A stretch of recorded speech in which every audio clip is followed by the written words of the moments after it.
जायते पालयते न कृष्णं अमीशं विदीयते यद्कृष्णम्। गुरुर्ब्रह्मा गुरुर्विष्णु गुरुर्देवो महेश्वरः गुरुः साक्षात् परब्रह्म तस्मै श्री गुरवे नमः। सर्वमंगलं मांगल्ये शिवे सर्वार्थसाधिके शरण्ये त्र्यंबके गौरी नारायणी नमोस्तुते। नमः संभवाय च मयोभवाय च नमः शंकराय च महेश्वराय च नमः शिवाय शंकराय च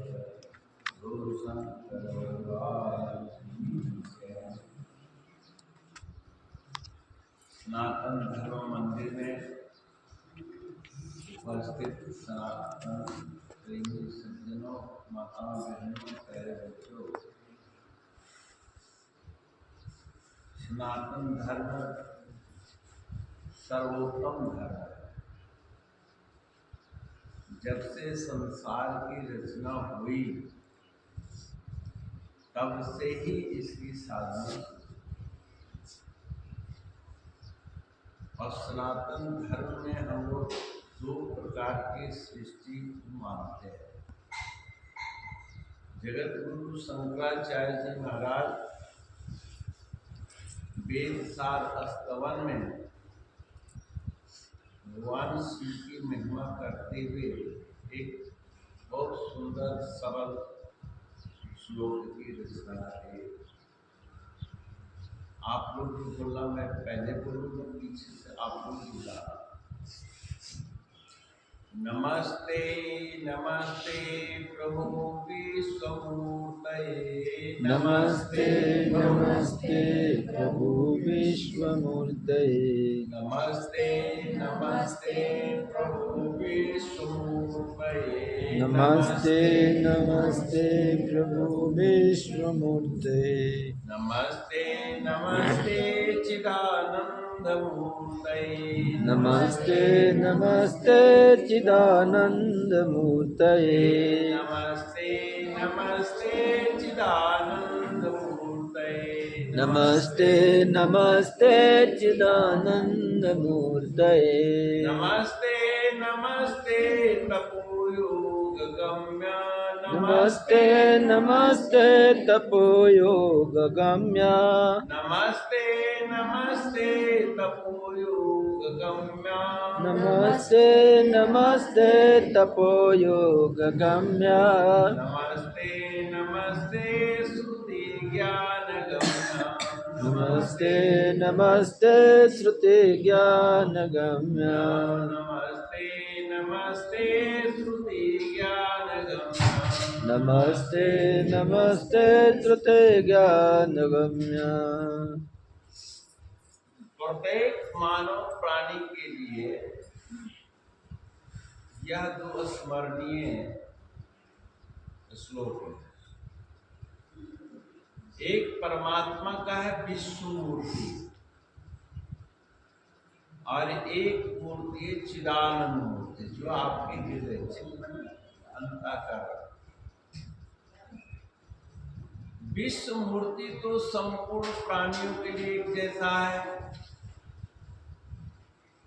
जैसे सूर्य त्वमार्कास्त्वं सोमास्त्वं पवनस्त्वं भूतवः तव महापास्त्वं गौतमधरणिरात्मा त्वमसि च परिच्छिन्नामेवं परिपरिणतापि प्रकृतिरं न विद्मस्तत्त्वं वयं यत्त्वं न भवसि।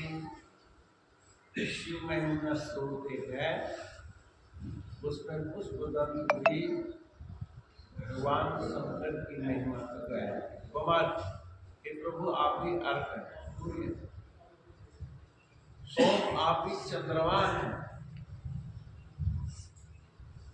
वायु भी आप हैं, आकाश, धरती, जल, अग्नि, ये सब आप ही हैं प्रभु।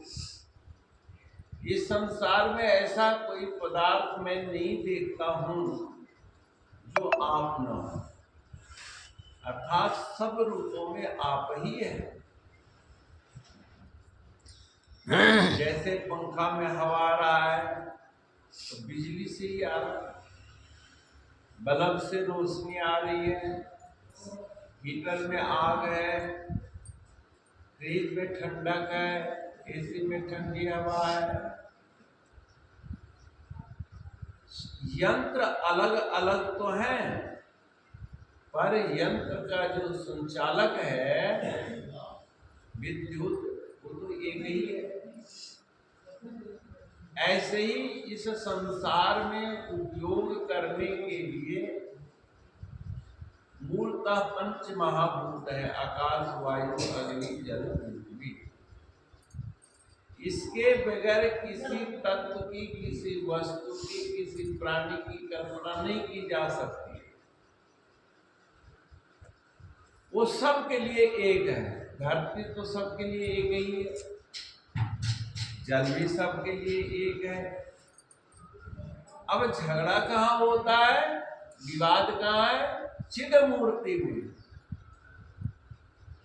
चिदानंद मूर्ति। प्रत्येक मनुष्य के अंतःकरण को सुख देने वाले उसकी अपनी धारणात्मक जो मूर्ति है उसमें भेद है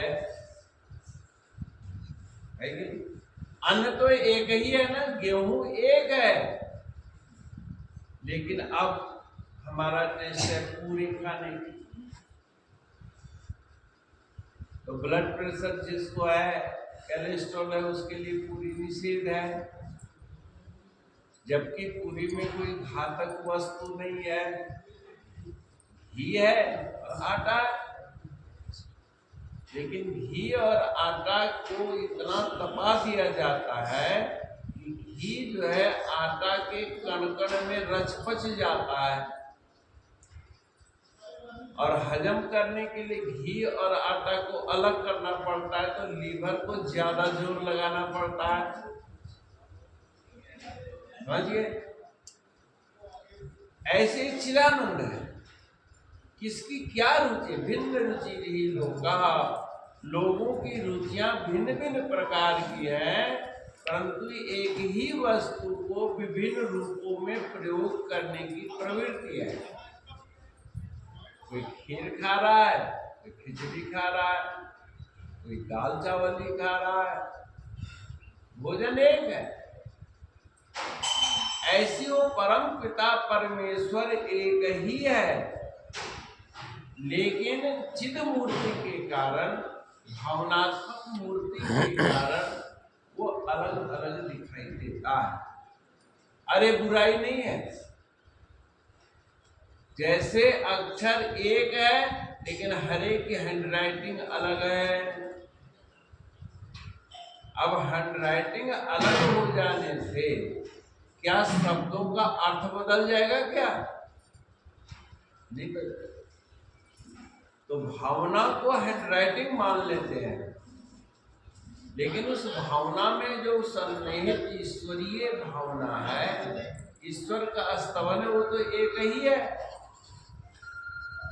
ये सनातन धर्म की बहुत सुंदर और अद्वैत व्याख्या है। उस अद्वैत व्याख्या को जान लेने से द्वंद्व खत्म हो जाता है।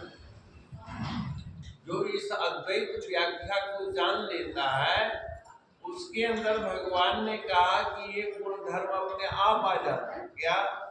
निर्माण मोहाजित संग दोषा, गीता के 15वें अध्याय।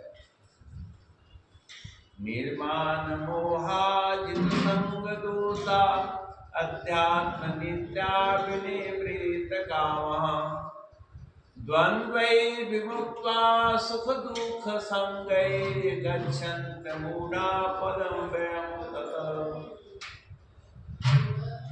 ऐसे तत्व को जो जान लेता है,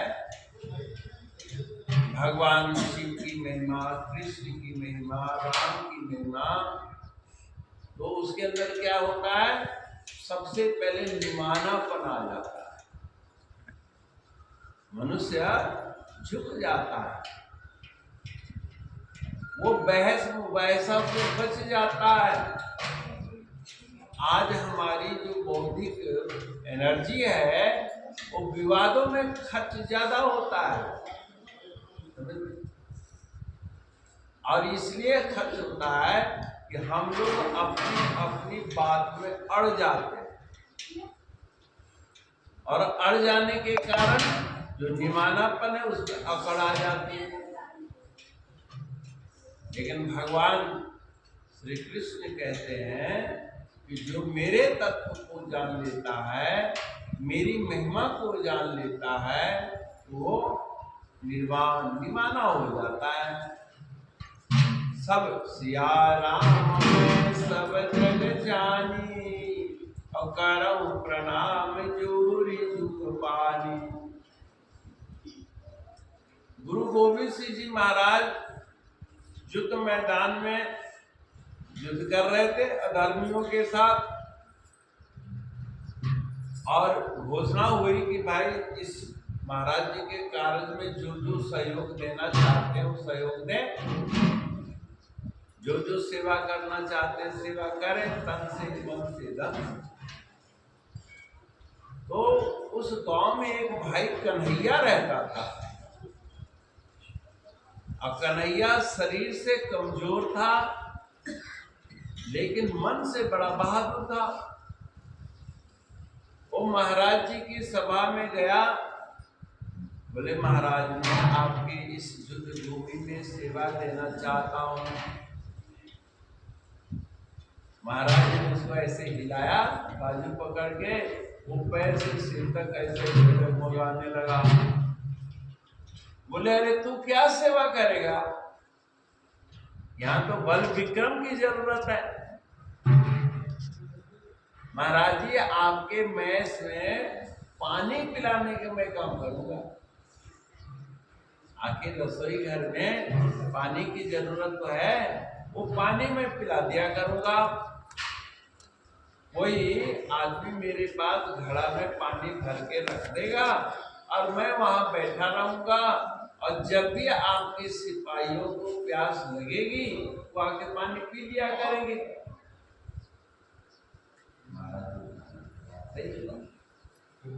अब पानी के लिए बहुत दिक्कत होती है। बाटी लगी हो, 500 रुपया दिहाड़ी दे रहे हो, और उसको कहते जो एक मजदूर को जाओ भाई घर से पानी लेके आओ, आधा एक घंटा लग जाए तो खलता है कि नहीं हो। तब क्या है, पानी की व्यवस्था अगर वहीं कर दो अच्छी बात है। महाराज जी ने कहा कि ठीक है भाई, तो पानी पिला। तो महाराज मैं सुमिरन क्या करूं, मैं तो ध्यान पूजा के लिए भी आया हूं, खाली मैं पानी पिलाता रहूं। बोले तू किसकी सेवा करना चाहता है, बोले आपकी गुरु महाराज जी की सेवा करनी हो। बेटा ये जितने सिपाही हैं सब मेरे ही सेवक हैं, और जिनको भी प्यास लगे ये समझना कि मैं गुरु महाराज जी को पानी पिला रहा हूँ। पानी पिएंगे ये, भावना का फल मेरे को मिल जाएगा, मेरे को पानी, क्योंकि मैं एक शरीर से कितना पानी पीऊंगा बेटे, और तुम जो है सबको पानी पिला।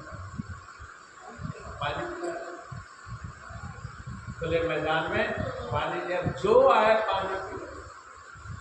वो आइडेंटिटी कार्ड को देखता नहीं था कि महाराज जी का प्यासा है कि किसका प्यासा है। अब ये भेद भी धर्मियों को पता लग गया कि भाई कन्हैया के पास जाओ सबको पानी मिलता है। जैसे हम लोग लंगर चलाते हैं तो सबको खाना खिलाते हैं कि नहीं, जो आए खाओ। राम जी की चिड़िया, राम जी का खेत और खुला भंडारा, भर पेट। चिड़िया है, कुत्ता है, बिल्ली है, पशु है, पक्षी है, मानव दानव जो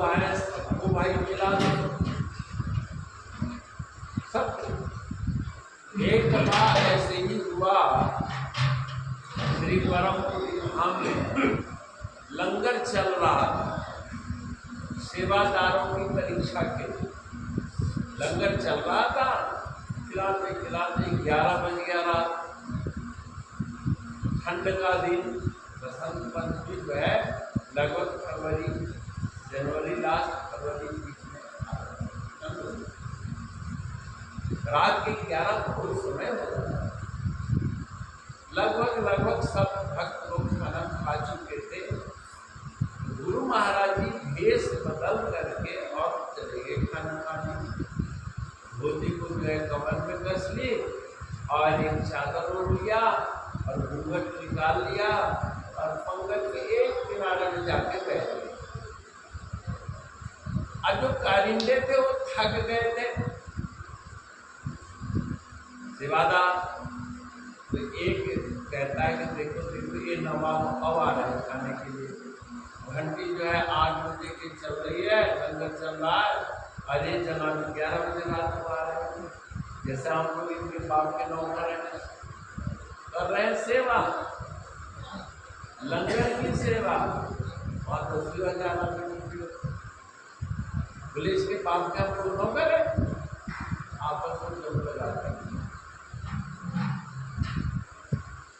तो उसमें कुछ वयोवृद्ध लोग जो पुराने सेवक हैं, उन्होंने कहा भाई ऐसा मत हो, क्या पता परमात्मा का कौन जीव आ गया है, फिर महाराज जी परीक्षा लेने के लिए संगत की तरफ तो नहीं आ गए कि कुंभ का फल किसको मिला है ना, खिला दो, खाना है ही, बचा के क्या करोगे।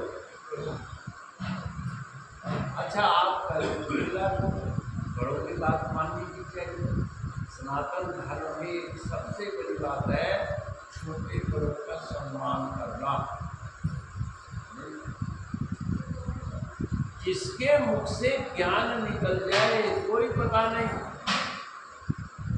श्रीमद् भागवत पढ़ो, उसमें देवहूति एक दिन क्या करती है माता, क्योंकि उसको ये ज्ञान हो गया था कि मेरा बेटा जो है भगवान का अवतार, क्योंकि अपने ब्रह्म ऋषि पिताजी को भी ब्रह्म ज्ञान दिया। एक होता है ना किताबी ब्रह्म ज्ञान, एक होता है व्यवहारिक ब्रह्म ज्ञान। आयु 4वीं अवस्था में चली गई तो बोले कि हे पिताजी अब इस संसार से जाने का वक्त है, तो कुछ स्मरण कर लो, कुछ भजन कर लो। कहाँ जाए बेटा, चले जाइए आप पटरी क्षेत्र, कहीं भी जंगल में चले जाओ। पिताजी बेटे के कहने से तो पता नहीं। अब रह गए माँ बेटे, अब माँ बेटे रह गए थे। एक दिन माँ जो है सुंदर से छाई फूल चादर गिराई और सुंदर सुंदर चादर बिछाई। बेटे ने पूछा, माँ आज इतने ठाट बाट किसके लिए लगा रही हो? बोले आज मुझे कथा सुननी है। कथा सुनिए, किससे सुननी है? देखो, बोले जाओ तुम नहा कर आओ। उनको भी नहलवाया धुलाया, खूब श्रृंगार किया। और बोले आप इस पर्वत के प्रभु, और आप बेटा बन करके नहीं परमात्मा बन करके तो मुझे उपदेश करो। और कपिल महाराज जी उस धरती पर बैठ करके अपने माँ को उपदेश किया, शांति योग का, भक्ति योग का, कर्म योग का, सृष्टि कैसे बनती है, सारा उन्होंने दिया। सनातन धर्म क्या है? बेटा भी सीख देता है। नचिकेता की कथा सुनी होगी, कठोपनिषद में अपने पिताजी को दान करने की विधि बतलाई कि कैसे वस्तु दान करनी चाहिए। आजकल के युग का पिता हो, बोले बकर बकर मत क्या, तेरे को ज्यादा ज्ञान हो गया है, अभी छोटा सा है, डॉक्टर जो होता है डांट के हम छूट कर। लेकिन नहीं, छोटा बच्चा भी अगर ज्ञान की बात करता है, तर्क संगत करता है, उसको हौसला अफजाई करो। क्योंकि बड़ों के पास जो समझ है उसको तो कोई छीन सकता नहीं। जो नॉलेज है, नॉलेज ही एक ऐसी चीज है जो किसी के द्वारा किसी से छीना न जा सकता। और जितना तुम श्रद्धा से व्यक्त करोगे उतनी भक्ति बढ़ती है, उतना ज्ञान वो बढ़ता है, अपने आप बढ़ता है। इसलिए भाई कन्हैया महाराज जी को पानी पिलाने लगा। अब कुछ दिन तक तो सिपाही और महाराज जी और अपना पराया का भेद था। फिर उन्होंने घोषणा कर दी कि जो उसको प्यास लगे वो आओ है पानी पिलाने, सबको पानी पिलाने। मेरी ड्यूटी है पानी पिलाने। इंद्र का काम है ना पानी बरसाना। अब ये हिंदू का खेत है, मुसलमान का खेत है, कि सिख का खेत है, ये भेद करता है क्या? इंद्र जो है पानी पिलाने की, बरसाने की ड्यूटी है, सबके खेतों में गिरावट होगा। सूर्य देव को रोशनी देना है, सबके बेड़े में रोशनी देते हैं। अब कोई बेड़े वाला ही आंख बंद करके बैठा रहे तो उसके दिन बन गए, और आंख बंद ना भी करे तो मोतिया भी जुड़ जाए, तब भी एक मुसीबत है अज्ञानता का। वो भाई कन्हैया सबको पानी पिलाने लगे, और पानी पिलाते पिलाते अब मुसलमान ज्यादा पानी मिले, मिलो उस समय हाहाकार। महाराज महाराज ये तो हमारे शत्रुओं को भी पानी पिला देता है। महाराज जी बुलाए, कन्हैया तुम शत्रु को जल पिलाते हो? बोले नहीं महाराज, तो आपको पिलाते हैं। आपने ही तो कहा था कि जिसको भी पानी पिलाओ मेरा रूप मान के पिलाना। अब ये आध्यात्मिक दृष्टिकोण है, व्यवहारिक सत्ता इससे अलग है। व्यवहारिक सत्ता में और आध्यात्मिक सत्ता में क्या भेद है? निर्माण मोहा जित संगदोषा, अध्यात्म नित्या विनिवृत काम। अध्यात्म नित्य रहना चाहिए। तो अध्यात्म किसको कहते हैं भाई? बहुत लोग कहते हैं अध्यात्म क्या है? भगवान कृष्ण ने कहा अक्षरम ब्रह्म स्वभावो अध्यात्म उच्यते।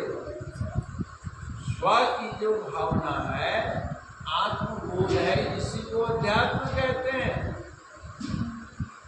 और जब तुम अध्यात्म में रहोगे तो तेरे हृदय में धर्म का प्रकाश हो जाएगा। कैसे प्रकाश हो जाएगा? अब हमारे अंदर धर्म का प्रकाश हुआ कि नहीं हुआ, ये कैसे पता लगेगा? तो धर्म के व्यवहारिक 10 लक्षण हैं। रीति क्षमा दमो अस्तयम शौच इंद्रिय विद्या सत्यम अपूर्वस्तम धर्म।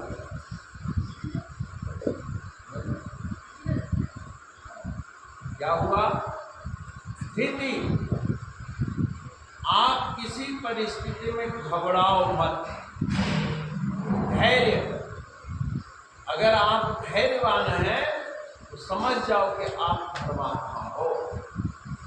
अगर आप घबराते हो, विह्वल होते हो, परेशान होते हो, तो समझ जाओ कि धीरे की कमी है। जैसे ब्लड की कमी हो जाती है ना कई दफा, खाना तो तुम खा रहे हो लेकिन खून नहीं बन रहा है लीवर में। अब खून नहीं बन रहा है, खून के अभाव की कमजोरी तो आएगी आएगी ना। ऐसे मनुष्य को साधना करके धैर्य का विकास होना चाहिए। आप लोग माँ भगवती के चरणों में और साक्षात शिव शंकर के चरणों में बैठे, ये लोग धैर्यवान होते। माता के जीवन में कभी घबराहट नहीं आई। माता कौन है? विशुद्ध ज्ञान देहाय द्विवेदी दिव्य चक्षुषे नमः सोमाद धारणे। तिलक में ये पहला श्लोक है। और इस श्लोक के अलावा जितने भी तिलक के मंत्र हैं वो तिलक की महिमा है। एक दफा दुर्गा सप्तशती में पढ़ने लगा तो हमने कहा इसमें तिलक क्या है? सब तो तिलक की महिमा है। तो अंत में ये प्रथम श्लोक जो है यही तिलक है। तिलक का मतलब अंतःकरण में जो माँ भगवती है उसके पास जाने का जो बाहर का दरवाजा है वो बंद है। समझिए, और दरवाजा में ताला लगा हुआ है। और ताला किसने लगाया? माता ने ही लगाया है। शिव और पार्वती कैलाश पर्वत पर बैठे हुए थे और बैठ करके युग वर्णन सुन रहे। युग वर्णन का मतलब सतयुग कैसा पिता, पार्वती जी सतयुग नहीं है, कैसा पिता, त्रेता कैसा पिता, त्रेता में है और द्वापर कैसा होगा, कलयुग कैसा होगा। पति पत्नी जब बैठे क्या चर्चा करनी चाहिए ये समझो। शंकर और पार्वती गले में बैठते हैं तो किसी देवी देवता का निंदा नहीं करता। क्या कहते हैं? मां कहूं मैं अनुभव अपना। हे पार्वती, इस संसार में रहकर मैंने जो अनुभव किया है ये मैं तुम्हें सुना रहा हूं। और इसलिए सुना रहा हूं कि तुम्हारे अनेक शरीर बदल गए हैं परंतु मेरा शरीर नहीं बदला है। मेरे जीवन में कितने दफा ये सृष्टि बनी बिगड़ी, कितने दफा लोग जन्मते हैं और मरते हैं। मेरा अनुभव क्या है? परम पिता परमात्मा की भक्ति जो है वही सत्य है। सत्य हरि भजन, और बाकी दुनिया सब सब दिख तो रही है पर फिर नहीं है।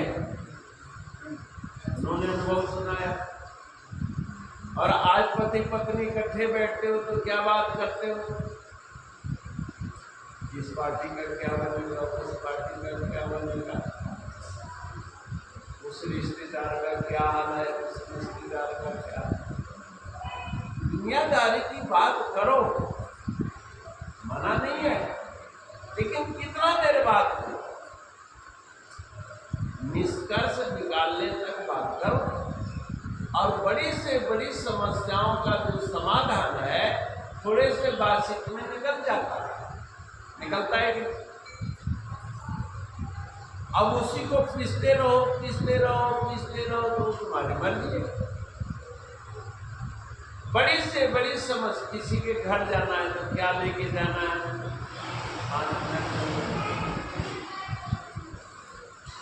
तो शंकर जी बैठे थे और मां पार्वती ने प्रश्न किया ये संसार क्या है, कलयुग कैसा होगा,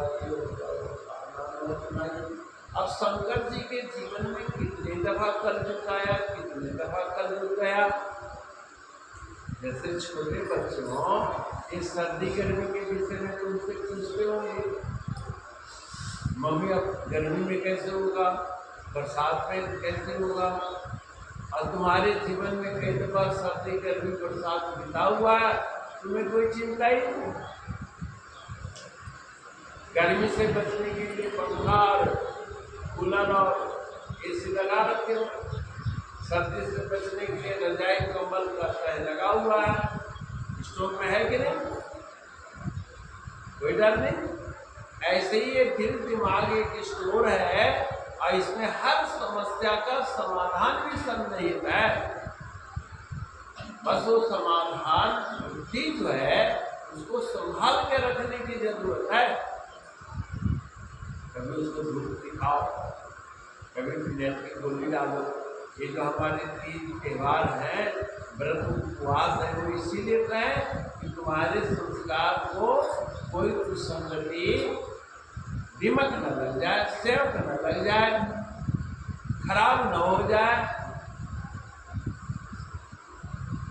ऐसे ही तो पार्वती जी की कुछ पर संकट ने कहा कि पार्वती कलयुग जब आएगा ना, इसमें सब स्वार्थी हो जाएंगे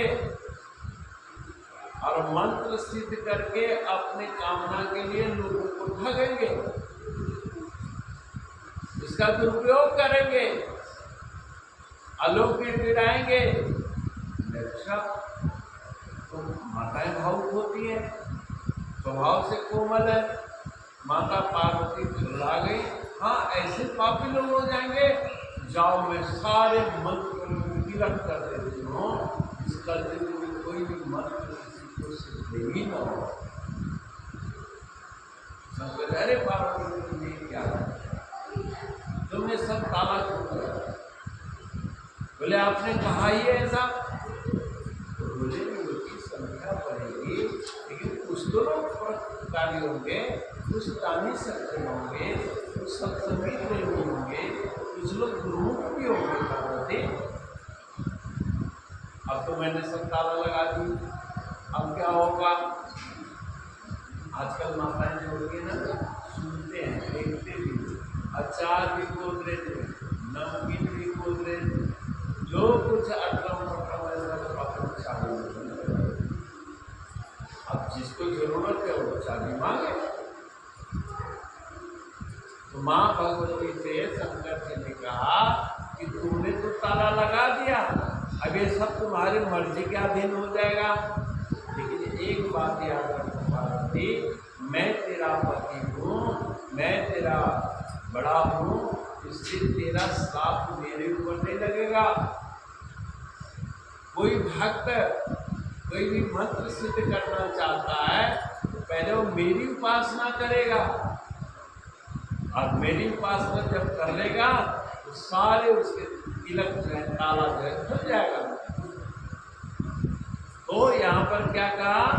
विशुद्ध ज्ञान देहाया त्रिवेदी दिव्य चक्षु से श्रेय प्राप्ति निमित्ताया नमः सोमार्थ धारणे।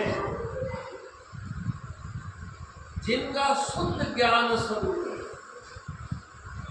माँ भगवती का ज्योति है ना, ज्योति, जयंती मंगला काली भद्रकाली कपालने दुर्गा क्षमा शिवा धात्री स्वाहा सुधा नमस्ते। जय तम देवी चामुंडी, जय दुर्गा तारिणी, जय सरस्वती कालरात्रि नमस्ते। भगवती की प्रार्थना करते हो। दरअसल में सारा संसार ज्योति की उपासना करता है। प्राणी मात्र जो है अग्नि की उपासना करता है। और अग्नि का जो रंग है, बताओ किसी आदमी ने पेंट किया है क्या? अग्नि की अपनी स्वाभाविक वो लगता है। लोगों ने मेरे से पूछा कि बाबा जी आप ये लाल कपड़ा, जोगिया रंग के कपड़ा क्यों पहन सन्यासी हो? ये भी बहुत अच्छा। हमने क्या सूर्य का रंग देखा है तुमने? सूर्य कैसे रंग होता है? बिल्कुल जोगिया रंग होता है। अब जो भगवाधारी से नफरत करते हो, अब सूर्य की रोशनी मत ले,